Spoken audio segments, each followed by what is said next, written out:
বিদায়ের মুহূর্তে যখন সবাই ব্যস্ত নন্দিনীকে চোখের জলে বিদায় জানাতে, ঠিক তখনই ঘটে যাবে এমন এক বিস্ফোরক ঘটনা যার কথা কেউ কল্পনাও করতে পারেনি। গৌরবের পায়ে গুলি চালিয়ে তাকে থামিয়ে দেবে পরশুরাম, আর সেই মুহূর্তেই একে একে সামনে চলে আসবে লুকিয়ে রাখা সমস্ত সত্যি। কিন্তু কেন গৌরবের ওপর এত বড় আঘাত করবে পরশুরাম? নন্দিনীর বিয়ের আড়ালে আসলে কি ভয়ঙ্কর ষড়যন্ত্র লুকিয়ে রয়েছে? আর বিদায়ের পর নন্দিনীকে সত্যি গৌরবের বাড়িতে নিরাপদে পৌঁছাতে পারবে, নাকি মাঝপথেই বদলে যাবে তার জীবনের পুরো গল্প? আজকের পর্বের প্রতিটি মুহূর্তে রয়েছে এমনই একের পর এক চমক, তাই গল্পের একেবারে শেষ পর্যন্ত সঙ্গে থাকুন। ধারাবাহিকের শুরুতেই দেখা যায় পিকু তখন টটিনির মেকআপের জিনিসপত্র নিয়ে নিজের মুখে সাজগোজ করতে ব্যস্ত।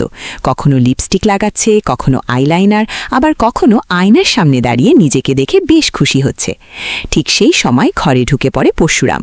পিকুকে মেকআপ করতে দেখে পরশুরাম অবাক হয়ে জিজ্ঞেস করে, এই কি করছিস তুই? পিকু খুব স্বাভাবিকভাবেই উত্তর দেয়, পা, আমি মেকআপ করছি। পরশুরাম তখন বুঝতে পারে টটিনির লিপস্টিক আর মেকআপের জিনিসপত্র নিয়ে পিকু এই কাণ্ড ঘটাচ্ছে। সে জানতে চায়, মাম্মির লিপস্টিক আর মেকআপ নিয়ে এইসব করছিস? পিকুও কম যায় না, সে বলে, হ্যাঁ পা, মাম্মি তো সবসময় সাজে, আমি একদিন সাজলে কি হবে? ঠিক তখনই লাট্টু এসে পিকুর সাজগোজ দেখে মন্তব্য করে বসে, তোকে না সাজলে একদমই ভালো লাগে না। আর এই কথা শুনেই পিকু রেগে যায়। ভাইকে বোঝাতে শুরু করে সে কত সুন্দর করে লিপস্টিক, আইলাইনার সবকিছু পরেছে। মুহূর্তের মধ্যেই দুই ভাই বোনের মধ্যে শুরু হয়ে যায় ছোটখাটো ঝগড়া। পরিস্থিতি সামলাতে পরশুরাম দুজনকেই থামিয়ে বলে, আচ্ছা আচ্ছা পিকু, তুমি তোমার মতো সাজো, আর লাট্টু তুমি একদম ওর পেছনে লাগবে না। এই ছোট্ট পারিবারিক মুহূর্তের মধ্যেই বোঝা যায় যত বড় দায়িত্বই পরশুরামের কাঁধে থাকুক, নিজের সন্তানদের নিয়ে তার চিন্তা আর ভালোবাসাটা একেবারেই আলাদা। এরপরেই ঘরে চলে আসে সত্যজিৎ বাবু, আর পরশুরামের সামনে দাঁড়িয়েই তিনি এমন একটি কথা বলেন যা শুনে পরশুরাম নিজেই অবাক হয়ে যায়। সত্যজিৎ পরশুরামের হাত ধরে তাকে ধন্যবাদ জানিয়ে বলেন, নন্দিনীর বিয়েতে যেভাবে সে পাশে থেকেছে, যেভাবে সমস্ত পরিস্থিতি সামলেছে, তাতে সত্যিই সে এই বাড়ির ছেলের মতো দায়িত্ব পালন করেছে। নন্দিনীর অতীত নিয়ে তার মনে যে দুশ্চিন্তা ছিল, সেটাও পরশুরাম এবং তার মেয়ে মিলে সামলে দিয়েছে। তাই সত্যজিৎ মনে করেন পরশুরামের মতো একজন মানুষকে পাওয়া তার জন্য সৌভাগ্যের ব্যাপার। আর এরপরেই তিনি পরশুরামের সামনে রাখেন আরও বড় দায়িত্ব। তিনি বলেন তার নিজের কোনো পুত্র সন্তান নেই, তাই এবার থেকে পরশুরামকেই পুরো ব্যবসার দায়িত্ব সামলাতে হবে। কিন্তু এই কথাতেই যেন পরশুরামের মনের ভেতরের একটা দ্বন্দ্ব সামনে চলে আসে। সে স্বীকার করে নন্দিনীর বিয়ের দায়িত্ব নেওয়া তার কাছে যতটা সহজ ছিল, বিশাল ব্যবসায়িক প্রতিষ্ঠানের চেয়ারে বসে পুরো কোম্পানি চালানো তার কাছে ততটাই কঠিন। পরশুরাম জানায় সে মধ্যবিত্ত পরিবার থেকে উঠে এসেছে। লুঙ্গি পরে পায়ে চপ্পল দিয়ে বাজারে বেরিয়ে পড়া তার কাছে স্বাভাবিক, অথচ এখন তার চারপাশে দামি গাড়ি, স্যুট বুট, দামি ঘড়ি, অফিসের বিশাল দায়িত্ব আর অসংখ্য কর্মচারী। তার মনে হয় সত্যজিৎ এবং সে যেন দুই ভিন্ন জগতের মানুষ। একজন যে জীবন থেকে এসেছে আর অন্যজন যে জীবনে অভ্যস্ত, তাদের মধ্যে যেন বিশাল দূরত্ব। সত্যজিৎ অবশ্য তাকে বোঝানোর চেষ্টা করেন, সময়ের সঙ্গে সবকিছুর সঙ্গে মানিয়ে নিতে হয়। তিনি বলেন, এত বড় বাড়ি, গাড়ি, সম্পত্তি এবং ব্যবসা একদিন তো পরশুরামেরই হবে, তাই তাকে ধীরে ধীরে এই জীবনযাত্রার সঙ্গে অভ্যস্ত হতে হবে। কিন্তু পরশুরামের চিন্তা সম্পূর্ণ অন্য জায়গায়। তার নিজের সন্তানদের কথা ভাবলেই সে যেন আরও সতর্ক হয়ে যায়।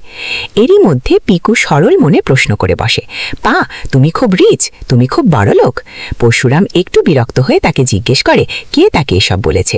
পিকু তখন জানায়, আয়ুষী মাসি নাকি বলেছে পরশুরামের কাছে মিলিয়ন মিলিয়ন টাকা রয়েছে।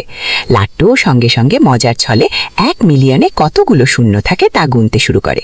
পরিবেশটা হাসির হলেও এই কথার মধ্যেই যেন গল্পের আরও গভীর একটি বিষয় সামনে আসে। টাকা পয়সা কি সত্যিই একজন মানুষকে বদলে দেয়? সত্যজিৎ তখন বলেন, তিনি চান পিকুর বিয়ে যেন রাজকন্যার মতো হয়, আর তার নাতিও যেন রাজপুত্রের মতো জীবন পায়।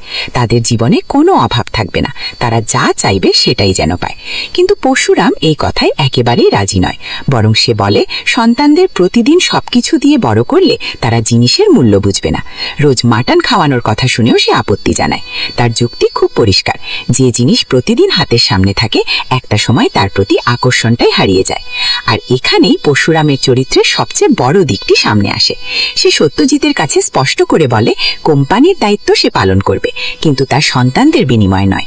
সন্তানদের জীবনে অহংকার ঢুকতে দেবে না সে, কারণ তার বিশ্বাস অতিরিক্ত অর্থ মানুষকে ধীরে ধীরে তাচ্ছিল্য করতে শেখায়, অন্যকে অবহেলা করতে শেখায়, অহংকার তৈরি করে। তাই তার সন্তানদের সে নিজের মতো করে, সাধারণ মানুষের মতো করে মানুষ করতে চায়। সত্যজিৎ এই কথায় কিছুটা অবাক হলেও পরশুরামের ভাবনাটা যে গভীর সেটা স্পষ্ট হয়ে যায়। এরপরেই পরিস্থিতি বদলে যায়। বলরাম এসে জানায় ওদিকে নন্দিনীর বরণ শুরু হয়ে গেছে, সত্যজিৎকে সেখানে যেতে হবে। সত্যজিৎ পরশুরামকেও সঙ্গে যেতে বলে, কিন্তু পরশুরাম বিদায়ের কান্নাকাটি সহ্য করতে পারে না বলে সেখানে যেতে অস্বস্তি বোধ করে। তাই সে সত্যজিৎকে নন্দিনীকে বরণ করতে যেতে বলে। সত্যজিৎ চলে যাওয়ার পর বলরাম আর নিজেকে থামাতে পারে না। বলরাম পরশুরামের সামনে এমন কিছু কথা বলে যা শুনে পরশুরামের মুখের হাসি মুহূর্তেই উধাও হয়ে যায়। বলরাম সরাসরি বলে নন্দিনীকে এই বাড়িতে বিয়ে দেওয়াটাই হয়তো সবচেয়ে বড় ভুল হয়েছে। গগনেন্দ্রনাথ এবং গৌরব চৌধুরীর আচরণ সে খুব কাছ থেকে দেখেছে। বিয়ের আসরেই তাদের ব্যবহার দেখে তার সন্দেহ হয়েছে। তার মনে হয়েছে এই বিয়ে কোনোভাবেই হওয়া উচিত ছিল না। এমনকি বলরাম পরশুরামকে দোষারোপ করে বলে নন্দিনী যদি ভবিষ্যতে অসুখী হয় তাহলে প্রথম আঙুলটা সে পরশুরামের দিকেই তুলবে। পরশুরাম এই কথা শুনে অবাক হয়ে যায়, কিন্তু বলরাম থামে না। সে বলে এই বিয়ে শুধুমাত্র একটা সাধারণ বিয়ে নয়, এর পেছনে রয়েছে এমন একটি চাল যা শকুনির চালের থেকেও মারাত্মক হতে পারে।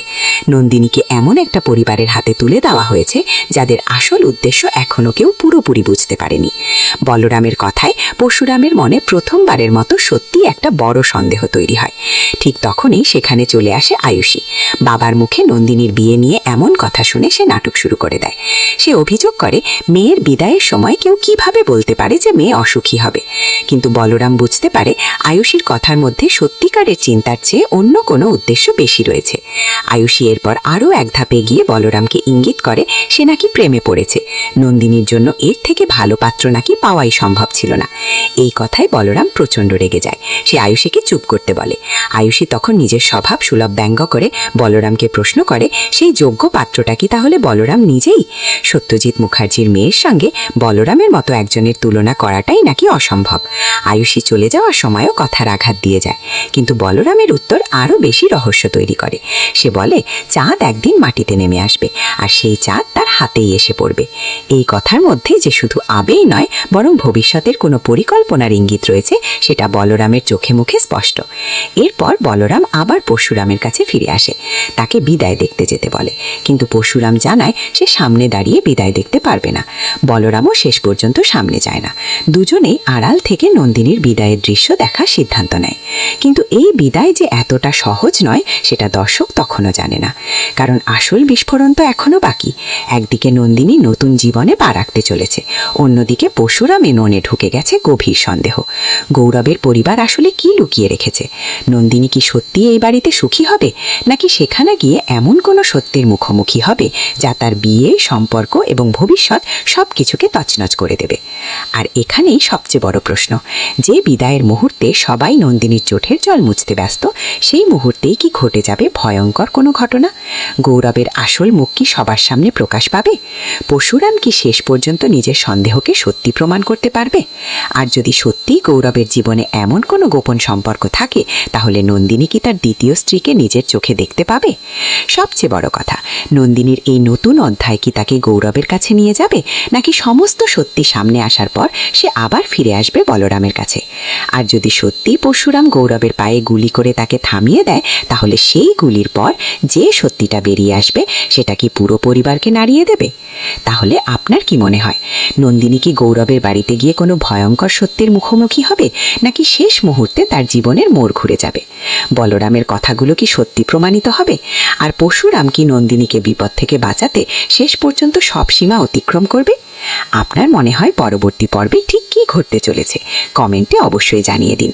আর এমন আরও জমজমাট পর্বের আপডেট পেতে ভিডিওটি শেষ পর্যন্ত দেখুন এবং সঙ্গে থাকুন।